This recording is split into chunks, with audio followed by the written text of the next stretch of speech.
Hey everyone, Jocular Claymore here, and welcome back to Disco Elysium. So this should be our final episode. I don't know, but because I said that last time and things just kept going and going.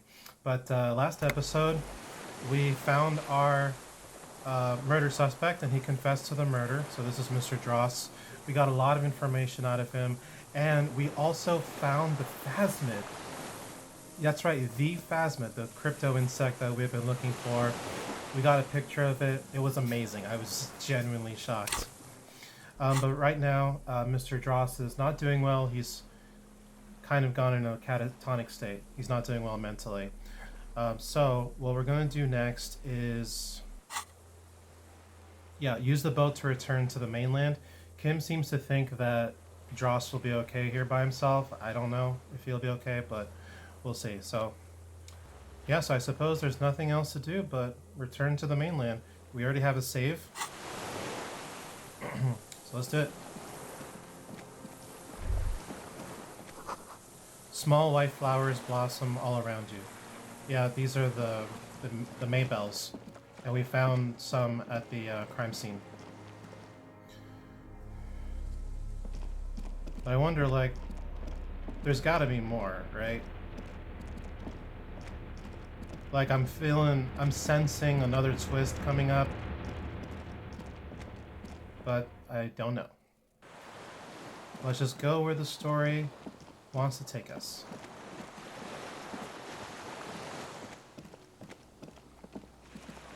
The skiff is swaying on the waves by the dock.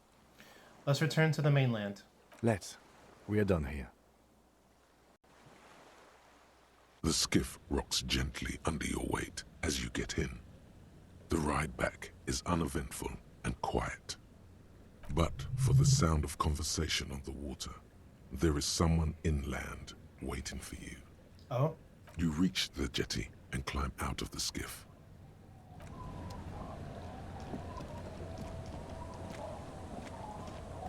Liliane is not here. Look what the tide brought him. Ooh. Okay, so I've heard of Jean. To my knowledge, we have not met him before. So let's see how this goes. Harry, you're bleeding all over the place. You're half dead. Whatever this is, it is completely unimportant compared to what you've just seen. This is the man with sunglasses from the Whirling in Rags. But where are his sunglasses? Wait, you're the man with sunglasses? Forget about all this. There's a giant... No one else seems bothered by the bleeding. Who are you people? Hello, I'm Trent Heidelstam. I believe we've met on several occasions. I remember Trent, yes. I'm your goddamn partner, Jean Vicomar, and this is your special task force. Or what's left of it. Special Consultant Trent Heidelstam, Battle Officer Judith Minot. So, Trent, I guess, was undercover this whole time? Hi. We've come to scrape what's left of you off the pavement. Lieutenant Kim Kisuragi, Prison 57. We've just come from the island, where our investigation led us. The scene is making even him feel as though he has to justify your actions. We might need your help with something later. But this is clearly a departmental matter, so I'm going to leave you to discuss it among yourselves. Thank you, Lieutenant. Way to feed me to the wolves. No, Kim, you gotta have my back. Let's destroy them. I guess. Thank you, Lieutenant. It's good to meet you, Lieutenant Kitsuhagi. Letting the lieutenant know he shouldn't feel embarrassed over the shitstorm that's about to befall you. What is this about? Ari, we want to help you. Trent, I believe this is where you come in? I don't quite know what I'm doing here. I was asked to participate as an expert. I think I need to manage your expectations a little. I'm at best an enthusiast in cognitive science. My background is in something else entirely. I engage in neurology on a merely theoretical level. In fact, I should probably get going. No, Trent, it's too late. You're part of this shit now. What have you got to say for yourself, shit kid? Shit, kid. Shit kid. What an interesting moniker. What's a shit kid? You. Shit kid? That's you.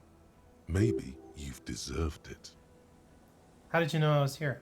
The cafeteria manager you fucked over told us where you went.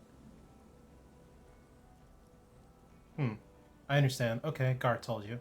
And people on this street helped us too, with your whereabouts. You're a legend among the drunks, Harry. A legendary local drunk. So Trent Heidelstein turns out to be Special Consultant Trent Heidelstein. Yes, I'm Tran Heilestam. I never said I wasn't Tran Heilestam. Wait, what was up with the kid then? Mikhail? Mikhail is my son. Oh yeah? What was up with all the interesting history? Spying on me? No, I was just interested in the Feld building and the Martinez beachhead. And Mikhail wanted to see Martinez. It was a coincidence. Okay, got it. Again, I was asked to share my take on some of the more fringe academic theories developed in Königstein in the 30s. For example, partial psychotraumatic amnesia, group personality theory. Forgot to plug my mic in. He's here to see if you're insane. He is smart. Let's move on. Duped again. No one's who they say they are. Duped? Hey, here's a brilliant idea. Don't be a morbid drunk and you won't be duped so easily. Gardener, scout leader, this. Tell me at least you are who you said you were. Yes, I'm still Kinkisolagi, still a lieutenant from Precinct 57. You mentioned a task force? Yeah, Major Crimes Unit, under Lieutenant Dubois and Vicomar. Ring any bells? Refresh my memory. Who else is in this? Refresh your memory? It's a goddamn Major Crimes Unit. There's you, me, Jude, Tron fucking Heidelstein, and Guillaume Baby. I'm technically just a civilian advisor. Oh, fuck you. You're part of this shit show. Yeah, first, who's Guillaume Bevy? Oh, that's an interesting story, actually. Guillaume Bevy is a police reporter who joined our team. He was really good. Then he left because he lost faith in your ability to lead the unit. Other people have left too. Good, smart people. People we won't get back. Only me and this really patient patrol officer are still here. And Tron because I'm forcing him to stay. Is this Guillaume Bevy blonde and partial to sunglasses? Yeah, what he said? See? There. He's getting it. I was impersonating him. Look at me, I'm G. Bevy. It was going to be funny, but then you really did have brain damage. So not so much anymore. Okay, so what did the unit do? What does the unit do? Do? It's a major crimes unit. We clear the desk of cases so Precinct 41 doesn't look like the worst station in town. We are shit tier now, Harry. Because of you. The 41st isn't... Where have you been all this time? Where have we been? We've been fucking off as far as I remember. You told us to fuck off. You said we're cramping your style. Your detective god. Fuck everything. All will burn. Detect or die. All will burn, Satellite Officer Vicmar. Make no mistake about it. Why didn't you detect or die then? Why would you leave a literal police god? I said all those things? I'm not like that anymore. Are you sure? So you haven't been telling everyone what a boring cop you are? And that you should kill yourself? People say you've been out of your mind. I asked around. None of this is ringing any bells. The bells aren't ringing because you have brain damage. Trant, this is where you come in. How bad is it? Well, he doesn't have visible tremors, he talks without slurring, he can drive a boat, he's standing, reasoning. All good signs, but complete retrograde amnesia, episodic and semantic. Meaning, you forgot both who you are and the definitions of money, e-solar, pound, and so on. As displayed in the station call, our interactions with him, and I don't want to be a snitch, but also mine with him before when Harry did not seem to know who I was. It's all very interesting. Interesting? Yes, interesting. I have my theories, but I would like to hear Harry's thoughts first. Harry, what do you think happened to you? Neurologically, psychologically, and why not socioeconomically? Wait, socioeconomically? You think I'm so poor I lost my memory? I drank so much I lost my memory, and I'm now slowly recovering it. I made it all up. It was a fantasy, stupid joke. It might have something to do with an anomaly in the church. I'm a highly experimental detective. Something so sad happened to me that I can't be me anymore. It was a defense mechanism. Jeez, I don't know. A lot of options here.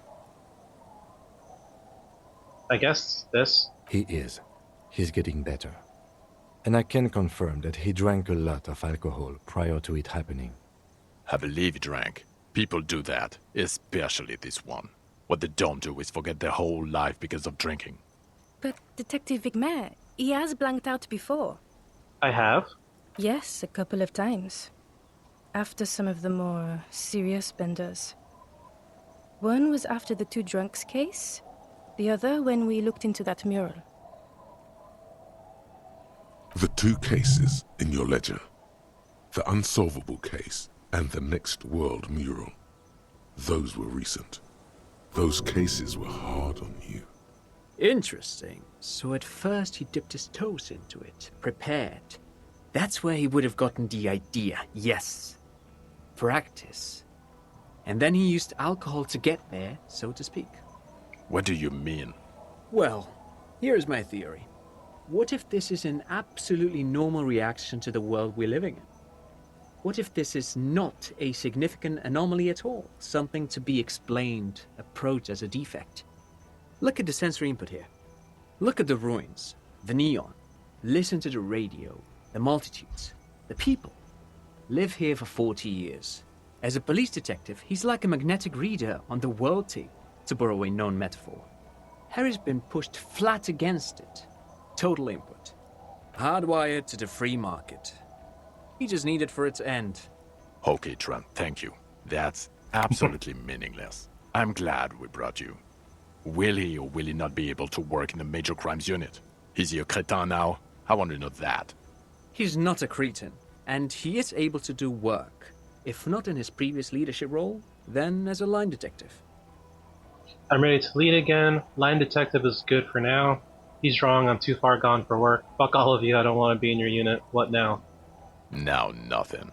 Now we're just going to stand here. Really? No. Now we discuss that. What the fuck did you do to a motor carriage? Why is it there, Harry? Hold on, in the ocean? It was stolen by Jacob Irv. It wasn't me. I drove into the ocean when I was drunk. I thought the killer would be underwater. He wasn't. Time had come. Tequila sunset. I don't know. I don't know what it's doing there. I drove it into the ocean when I was drunk. Or the time had come. Tequila sunset. Ha ha ha. Ho ho ho. Tequila sunset. Not sunrise because you're almost dead. So funny, Harry. Thank you for fucking me. Thank you for destroying 45,000 real of police property that's coming out of my payslip. You know that, right? You're gonna get fired, and I'm gonna pay till I die. It doesn't matter. Your badge, Harry. Show me your badge. I got my badge right here. In a rush to demonstrate your badge, your eager fingers can't sustain a grip on the smooth plastic, and the badge slips out of your hand. Catch it.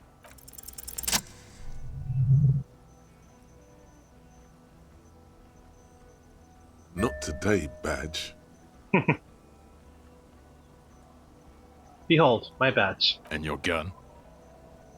As if having your badge and gun are natural states, not achievements. My gun is right here. He has it. And he didn't drop it. You're drunk like a bum, Harry. Put that thing away before you kill someone. So it doesn't even matter that I found my gun. I'm not drunk, I haven't started drinking again. So what, I've had a little drink. I try not to, but I can't work as well without it. Yeah, I found my gun. You were never supposed to lose it in the first place. Not lost.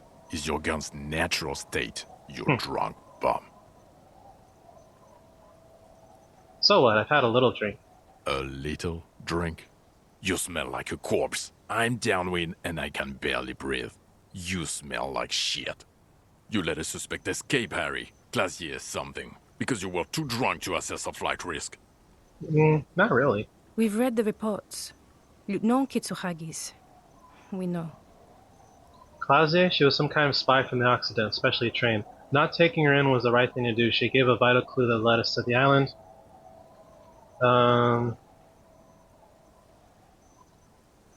I guess this. Oh well. If she was nice. I'm not even gonna get into the other suspect, who also escaped. Yeah, Ruby something. Or the fact that you're Everclear's little peony now, doing I don't know what for him. That's small-time stuff. That's nothing. That's a humorous anecdote. I like this guy's accent. I wonder where it's from. Compared to the 7 people who were gunned down, the streets are literally red with blood, Harry. It was fucking mass murder. Yeah, so this is now like a recap of all our actions in the game. He did everything he could. We did everything we could. Thank the you, company Kim. hired and vetted mercenaries. Lieutenant Dubois got between them and the locals. He did so at considerable risk to his own life. He was shot and survived only because of his armor. We stopped an execution, not a negotiation. The loss of life was minimal compared to what it could have been. Yes, what he said. I also solved the case. It solved all of it. Yeah, it was a massacre. Where the hell were you? Firefight. I'm just sorry. Yeah, where were you? Don't make this harder for yourself. Thank you for the input, Lieutenant Kitsuragi. I didn't mean to suggest you didn't handle the situation. You've spent the week with him on this case. What is your take? On the case? On Lieutenant Geoffrey Dubois. Well, the drinking, the lost gun, also losing his badge, that's all true. And he's been drinking on the job. The man sighs deeply. Then there's the boring cop issue. Despite all the obvious and almost grotesque mannerisms and sartorial choices, he still insists he isn't characteristic enough. It's worrying, especially considering his political views. Detective Dubois is, as you may know, a Mazovian socio-economist. He wants to liquidate the ruling class, which, again, for a police officer, is a little odd. You should yell something. Nah. Yes, let's let the big boys talk. Other still, he is also an ultra-liberal hustler who is always on the grind. How he reconciles these I don't know two about points that. of view, I do not know. But he is vocal about both of them. And then there's the motor carriage in the sea, and the constant smoking everywhere, all the time. But despite all this, he is a great detective. One of the best I have seen, in fact. Oh, thanks, Kim. He can talk human beings into telling him anything, and he doesn't stop. In all the time I've spent with him, he has not once stopped working on the case. He is tireless, madly driven. Well, except that one time when he stopped to sing karaoke, which, Hey, by the way, was a valiant effort. He really sang his heart out. Thank you. I was gonna say that karaoke was worth it. Yeah, it was what it was. Other than that one time, he has tirelessly worked on the case, and he solved it. We have a confession, a murder weapon, and the perpetrator, locked on the island right now, awaiting transportation.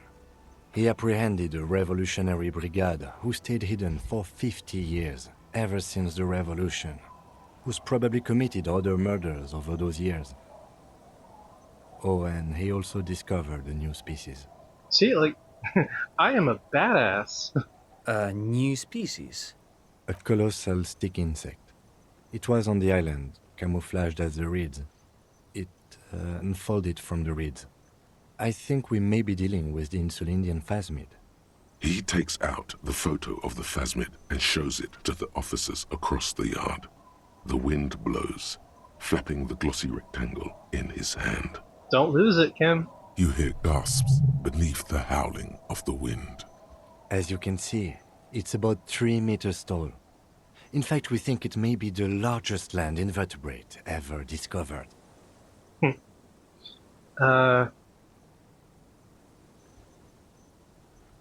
Fucking hell is that?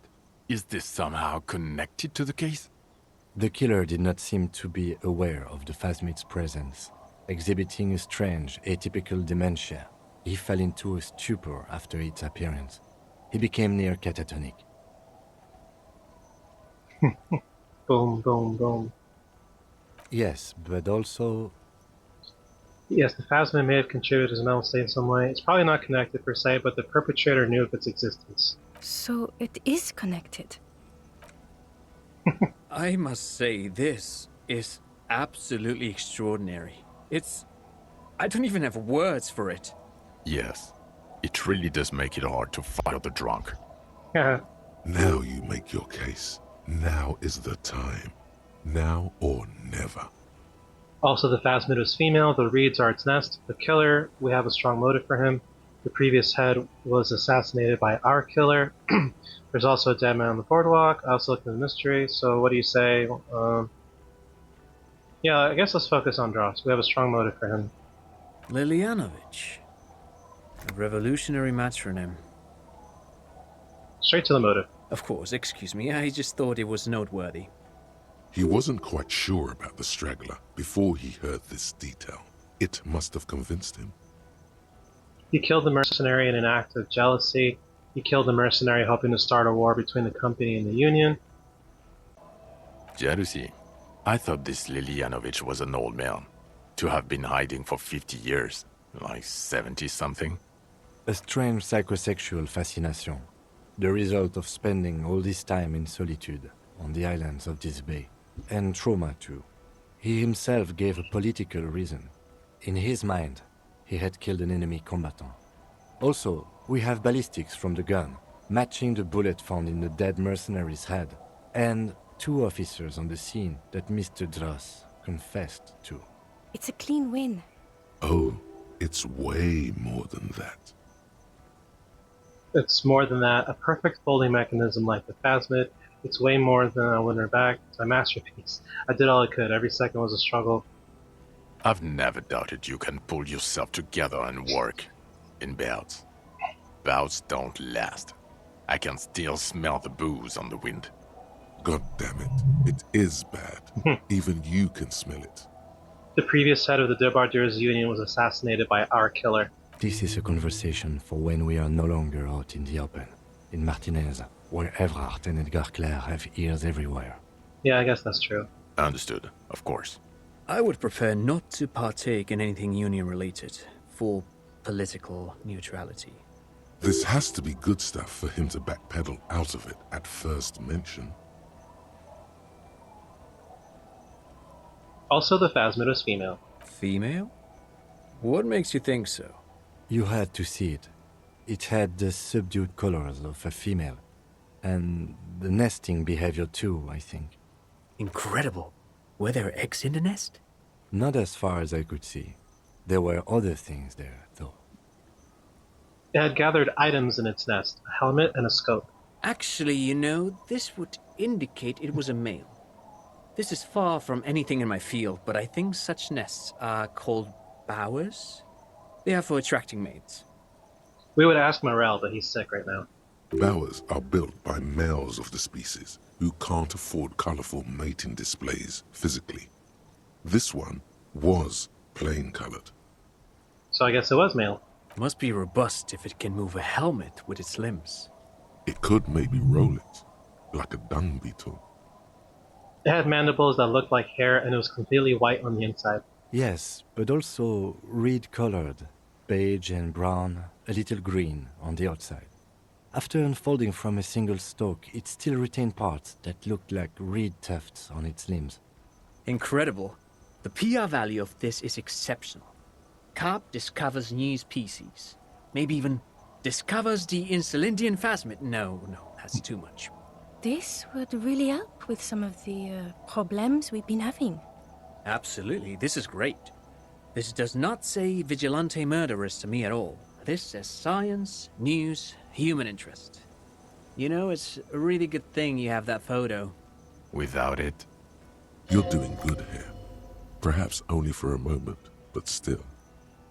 There was also a dead man on the boardwalk, a missing person I found. yes. Fallen through a gap in a boardwalk. Drunk. How did you know I found him? The body was transported to Precinct 41, our morgue. I had Tilbrook and Mullins take care of funeral arrangements and family stuff. You're not the only cop in the world, Harry. This all comes back to us. Still, good work with the missing person, Detective. I also looked into the mystery of the doomed commercial area. I don't know what a doomed commercial area is. Rue de Saint-Guy's Lane 10, a commercial building where all businesses go bankrupt. I looked into it. Why? That's not what you were supposed to do here. I had time. There was a fridge we needed and a possible witness. He was just chasing a lead and ended up advising a local shopkeeper. It was okay. Of course. Call it community outreach, right? So what do you say? Want to take this hot shit back? I don't want to, but you discovered a new species and solved the murder. So I have to. Jude, Honestly, anything that ends this trial is okay with me. Agreed. The public relations potential of this is too valuable to let go. okay. We have vehicles in the square, and the perpetrator needs to be taken into custody. Let's go. Wait, I have a few questions before we go about who I am. The man looks westward, impatiently, jingling his car keys in his pocket. Who am I? Who are you? You're a gym teacher, Harry. What? Well, obviously you're not a gym teacher anymore, but But before. Before you were a cop, you were a gym teacher in Coron. It's getting really cold outside. Should we maybe... That does explain a lot. No way, I was a natural philosopher, a guerrilla soldier, gym teacher. You haven't told us about that. You just told us about being a gym teacher. That does explain a lot. Harry, it explains everything. The running around, the jumping, the bicep girth, your inexplicable facial hair. Sure. The collection of found sportswear I've amassed. Some of your more old-school wording choices. Your posture, even. The constant stretches. The incredible stamina outputs. And this guy, too. God, even this javelin-throwing freak here. When was this? When was I a gym teacher? You said in Quran I was a gym teacher there? yes, you taught gym in Cool. I believe that's the term. Taught gym at a high school. You were a high school gym teacher. The smell of sweat and glue. The worn floorboards.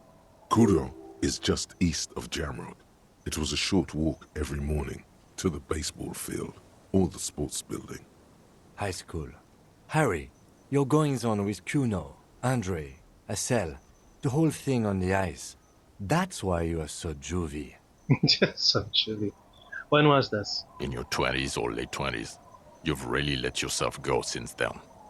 Why did I join the RCM then? The regular. You found some chick. She inspired you to fight the big fight. Be more than you are. All that. You, every morning, walking from Voyager Road to teach gym. She, leaving for the academy with her spring coat on. The air filled with the smell of smoke and raspberries, and incredible hope. An ocean full of hope. Okay, I see now. I knew it. I knew no normal human being can run like that. He's an honest-to-God gym teacher. Why am I like this? It's not a mystery. Some chick fucked you over. Also, you were drunk. You really went with it too. Really maximized the damage. Some chick? Who? Dora something. Dora England. Yeah, you mentioned her name. Not Dora Dubois. Wait, Dora Ingerland? So we weren't even married. No one is married anymore. This is Revachol. When was this? God, I don't know. 6 years ago, she was way before my time. 6 years? Yeah, or 7. You're not doing too good there. It's an old man thing. 2 old years equals 1 normal year. That and Dora Engelund really tore you a new one. A big one. Who was she? Incredibly bangable. Huh? She was extremely fuckable, Harry. Dude. Gorgeous. A gorgeous bourgeois woman. Wayfish. Like a Welkin, basically. So inappropriate. Snow Welkin. Blonde Welkin. Pain Welkin. I've only seen a picture, but it's obvious you formed a real spiritual connection with how pretty she was. One you never recuperated from. Look, the sun is about to go down. It's time to go. I think she taught in the Académie des Arts, east of the river. Way east. Hard to say which came first, the middle-class chick or the drink. Egg and the chicken kind of thing. My point is, you need to see a psychiatrist about this shit. Not a psychologist. Several degrees harder. Is there something harder than a psychiatrist? A forensic psychiatrist? Go talk to that. In other words, he's heard enough about this. Okay, am I a dirty cop working for La Puta Madre? No. No, because the suspects seem to think. You're too unstable to work for a mob boss. You're suicidal, Harry. No mob boss would take you. I assure you, I wouldn't consult for a corrupt unit.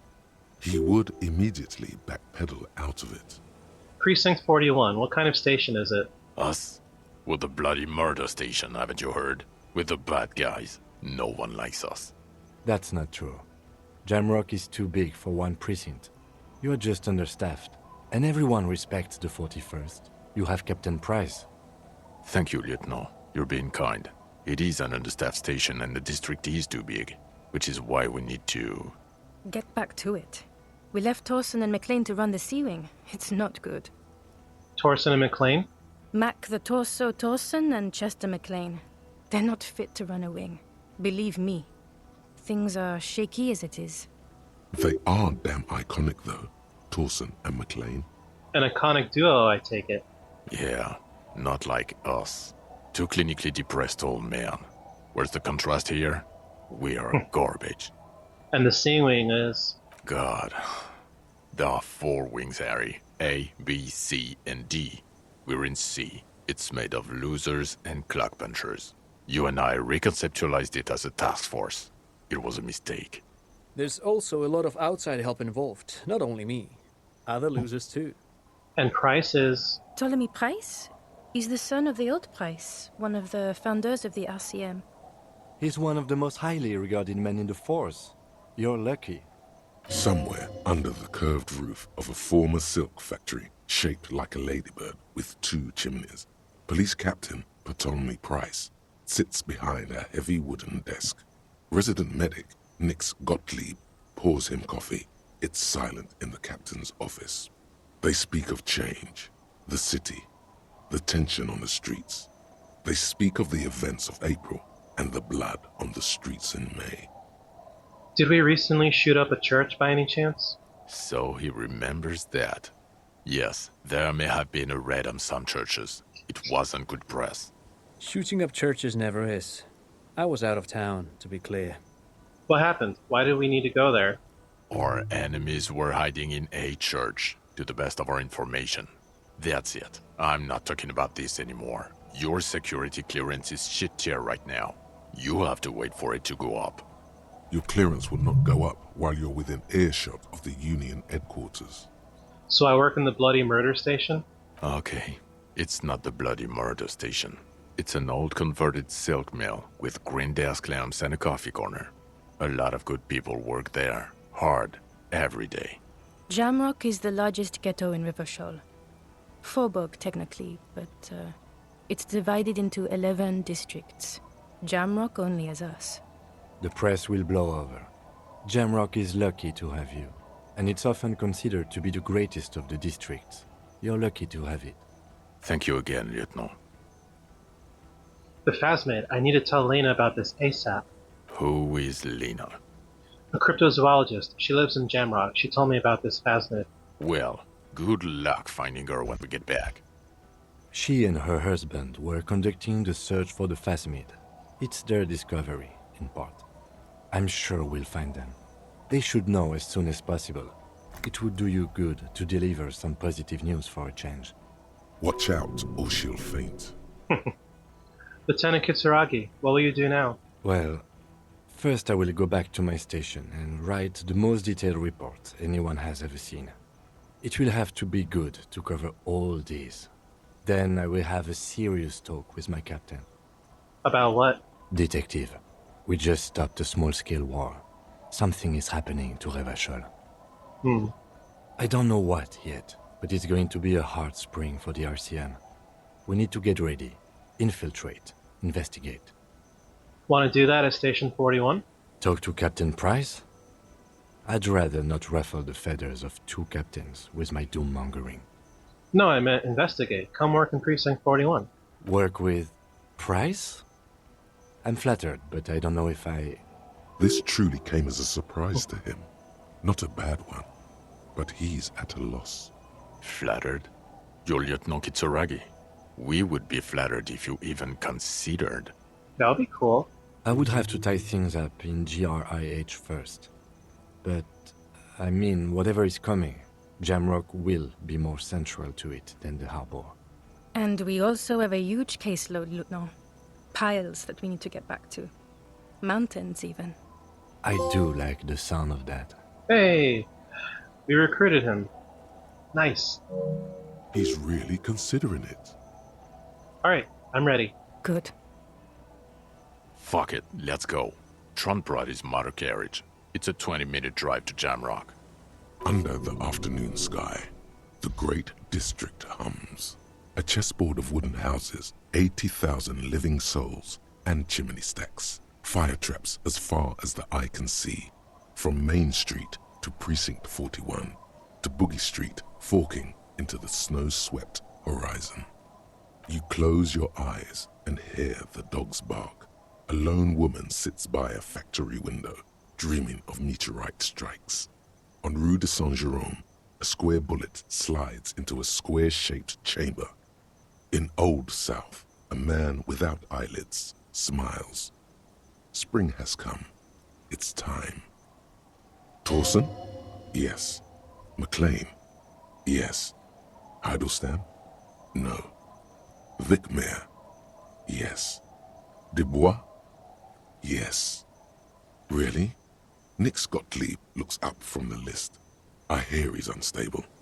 You say that like it's a bad thing. Captain Ptolemy Price gestures with a ballpoint pen. It's dim in his office, and the curtains are drawn. Harry's our man. He'll pull through. When he does, he'll side with the people. Understood. Gottlieb returns to the list. Minnow? Of course. Wonderful. Then can we please just go back to Jamrock now? Oh, is this end? Like end end?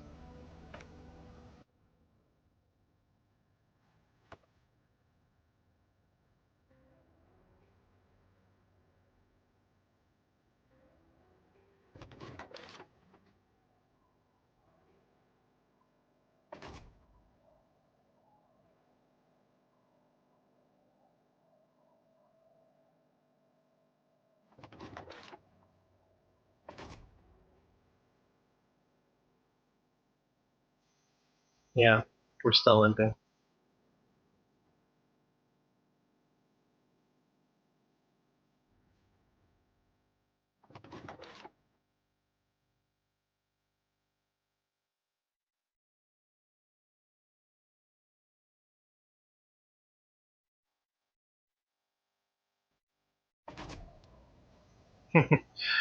Disco Elysium.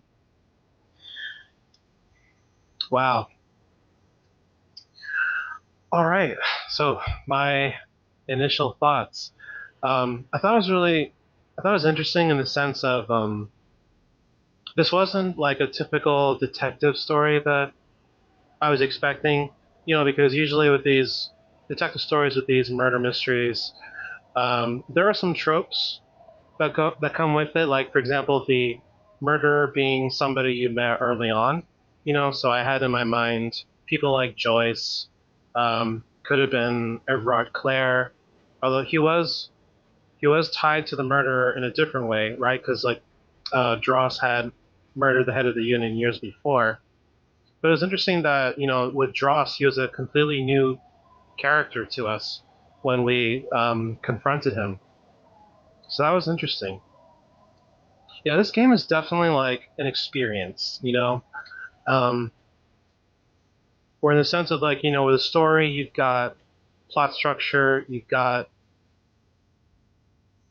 there's a way of going from point A to point B with these stories, but maybe the medium changes in a video game, or at least with this kind. This is something I would consider. I would consider this to be a narrative RPG, right? And I'm curious about the different kinds of experiences that you can have playing this game. Like you can play this game as a complete drunk, a you know, a radical, a centrist, that sort of thing. It makes me think that it makes me wonder about this game's replay value. Like, would I consider replaying this game again? I think I would. The only thing would be like going through all the dialogue. It can get tedious Or, I can just watch other people play it and see how they did it. I'm definitely going to be watching, you know, some video essays on this and maybe some other people's Let's Plays. I'm so glad that I went into this not knowing anything. I really knew nothing about this game going in, and this part. I'm looking at this cast to see if I recognize anybody, but no, I don't think I do. Yeah, man. Now I'm not afraid to look into the developers of this game and see what else they've made, what they're going to make. I'm very curious to know like more about the development of this game. And that's another thing too. Is it's interesting how the writing balances different ideologies, different ways of looking at the world. Because you got you know communism, you got liberalism, capitalism, and of course these are all through the lens of this fictional game, right? So like, of course, this is a fictional place. They've got their own history on like capitalism, communism, and all that. But I am curious about any real world influences, that inspired this writing, and also thinking about things like author's purpose, for lack of a better term. Like, wonder what the developers are they trying to say anything with this game? Are they trying to put out any political messages? Is there no political message? Is it just that they want to allow the players to experience it themselves and learn more about themselves? I would say that I learned more about myself playing this game, putting myself in the shoes of a cop, which is something that does not interest me in real life. But it is interesting seeing the world through that lens. And, in this world, like, being the police, a lot of people in the city don't trust us. And so it makes questioning a lot harder and more interesting. And then going against cop tropes, like, for example, cops would not be communist. Um, these cops are there to, protect capital, enforce it violently if they have to. So, and they're called in to stop these protests and things like that. But I think it's really interesting how you can still take that path. You have choices, right? And that's the beauty of video games. Like, I even wonder, if they ever make the show adaptation of Disco Elysium, I'm really wondering how they would approach it, because I've heard some people argue that a story like Disco Elysium can't really be told as effectively outside the video game medium. Like, a video game, it was made for a video game, and it tells a story beautifully and brilliantly. And I guess that's the question of video game adaptations in general, or rather, I should say, adaptations of video games. That it gets tricky because video games are a medium where it relies on audience participation, right? The audience being the player. And, there was a time when adaptations of video games were seen as universally terrible. You can go back, way back to like the 90s, like Super Mario Brothers movie, Mortal Kombat, where, they're not great, but they're fun and different for the fans. But the point is that TV and movie adaptations of video games at a point were usually not good, right? Like, they would be known for that. But I think that nowadays, when we've got shows like The Last of Us, Fallout, that video game adaptations of video games are seeing more success. We had the animated Super Mario Brothers movie. What else? But yeah, we're seeing more successful, better adaptations of video games these days, and I'm really excited about that. I think that filmmakers, writers, are perhaps learning from their mistakes or from other people's mistakes and really coming up with something unique. So I'm curious to see if Disco Elysium ever gets made into a live action show, into a show or a movie. I'm curious to see what'll get lost, what they'll keep, because yeah, it's so fascinating. Um, I've heard other people say that an adaptation for Disco Elysium it might be better in the form of poetry or a stream of consciousness sort of novel, because the writing definitely does remind me of you know things that I've read. I mean, I majored in English literature, and sure, like there, I can see a lot of traces of famous literature in Disco Elysium. Like I sometimes get senses of Crime and Punishment, sometimes the works of William Faulkner, T.S. Eliot, um, which is also another thing of like why I'm so interested to now I can finally look more into this game, into the development, into the inspirations, without having to worry about spoiling myself. And on that note, I'm sure there is so much in this game that I have not seen myself in our playthrough.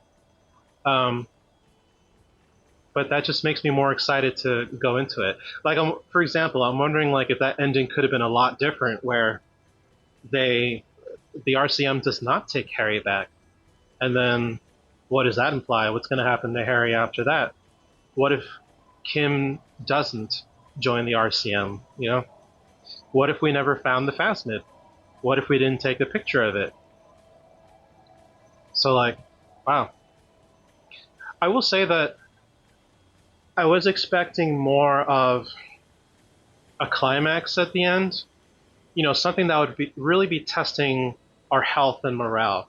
Like what we had seen with confronting Ruby and confronting the mercenaries of the Whirling and Rags. Like I was expecting something like that, like another showdown or something. Um, so I think I am a little disappointed at that. I think I'll need some more stress relief. Ziggy the dog, that's cute. Um, I'm definitely gonna need more time to dwell on the story, really let it sink in, see what other people have to say about it, how they reacted. Um, and there were some parts that got tedious, like I kept getting lost, having to check the map, having to check online for help. But overall, I love this game. Brilliant experience. I want to see now if there's anything else. Oh, no. That seems to be it. So what happens if we go to continue?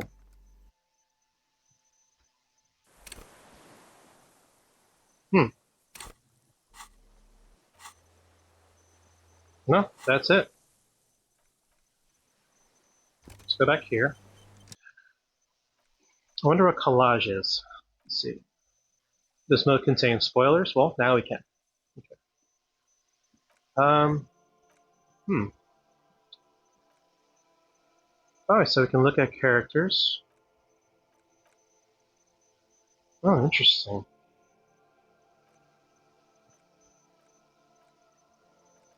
We can change poses and stuff.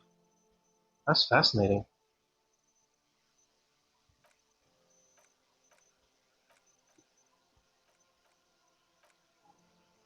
We got stickers. Yeah, I guess we can literally make our own collage. That's interesting. Huh. Alright. What else we got? Can we make our own dialogue?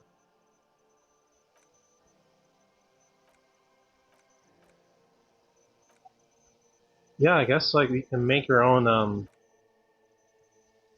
you can like recreate a scene from the game. Alright, how do I go back?